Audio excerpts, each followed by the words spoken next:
Cette vidéo a pour but d'expliquer quel est l'impact d'une modification sur les modèles de rappel. Ici, dans Modèles, vous avez les modèles de rappel d'actes et de rappel produit. Prenons l'exemple pour les actes. Si jamais je modifie mon modèle de rappel vaccination, ici, vous pouvez utiliser des champs de fusion si vous le souhaitez. Vous pouvez mettre un message temporaire pour une situation spéciale pendant un mois, par exemple. Vous faites une modification, vous faites enregistrer. Si vous faites cette mise à jour, l'impact va être pour tous les rappels à venir. C'est-à-dire, dans Medical Rappel, ici, si vous avez des rappels qui n'ont pas été traités, là on voit que ces rappels n'ont pas été traités, ils sont de type vaccination. Ces rappels-là vont prendre en compte votre modification.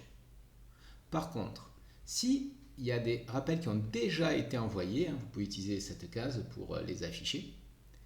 Les rappels déjà envoyés, si vous les renvoyez une nouvelle fois, le texte sera le même que la toute première fois et votre modification d'aujourd'hui ne sera pas prise en compte pour ces rappels qui étaient déjà envoyés.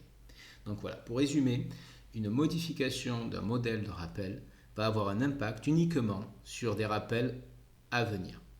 Même si ces rappels ont été générés, par exemple, il y a 3 mois, mais ils n'ont pas encore été envoyés, ils seront bien mis à jour par votre modification.